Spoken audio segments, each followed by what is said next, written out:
Yeah, it can reach 200 plus, but you know, I cannot do it here because too much fine, man. That's very fun, huh? Yeah. Thank you, man.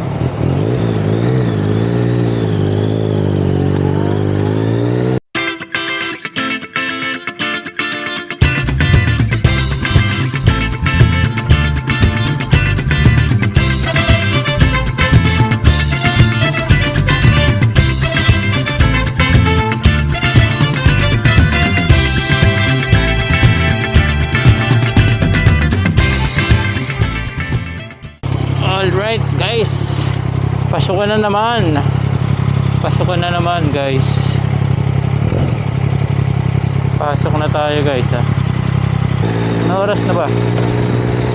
Pasukan na naman tayo guys.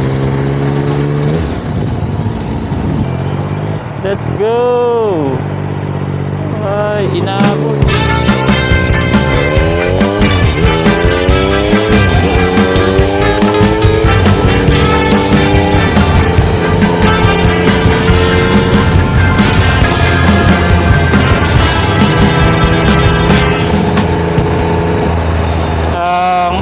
Natin ay 8:40.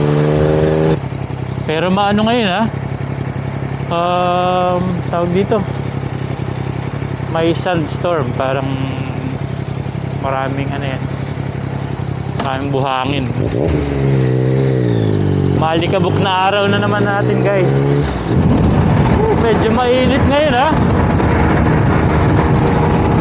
8 o'clock, sobrang init pa. Ang init na. O bakit lagi kang ganyan at pasimangot na naman? So ang oras natin guys ay 8:43.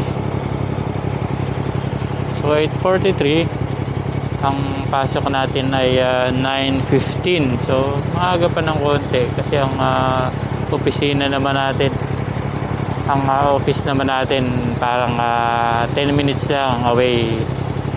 Ito si tropa nagdadala ng mga pagkain guys. Sa kaliwa ko. Kanan ka pala, kanan. Tagal, ang init. Ang temperature natin ay 100. Engine temp 198 oh. Bumaba. Nag-kick in ang fan guys.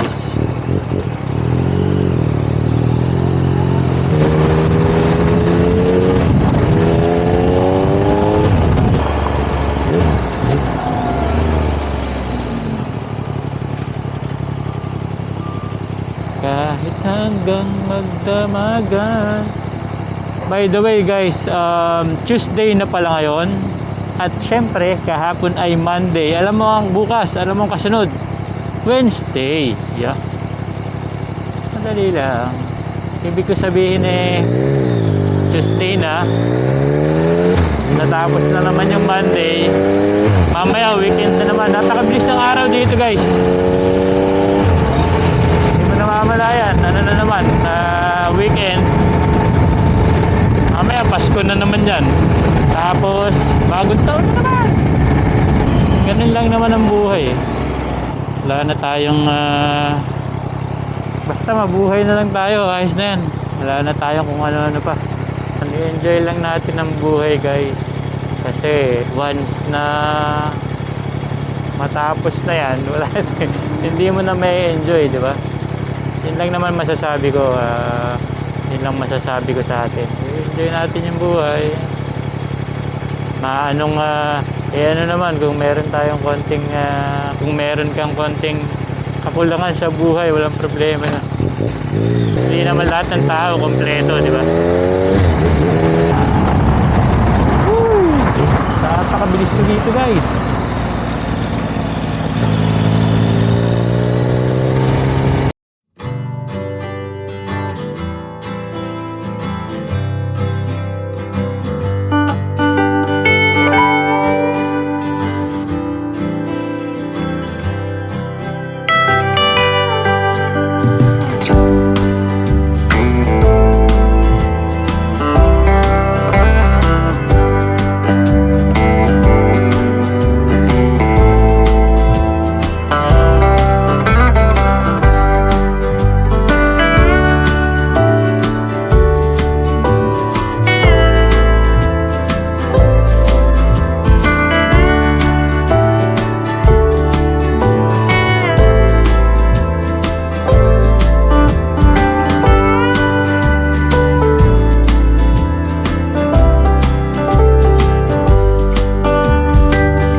Alright guys, malapit na tayo sa opisina. Wala tayong masyadong kwento ngayon.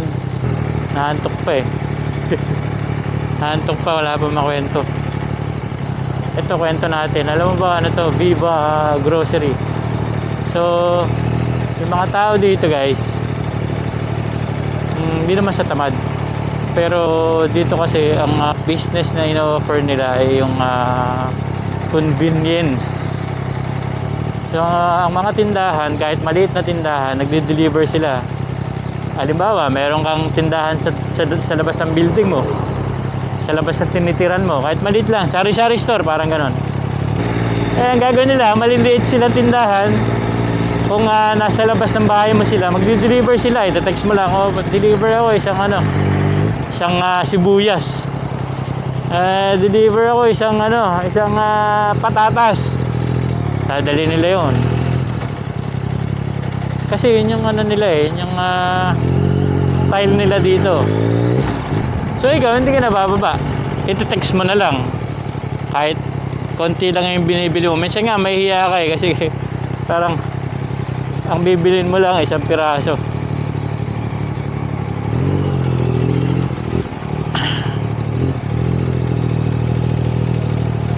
Dito na.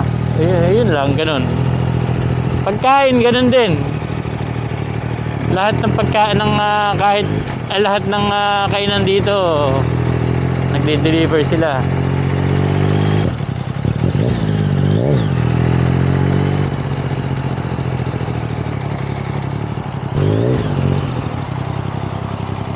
Ayun, nakarating na tayo guys.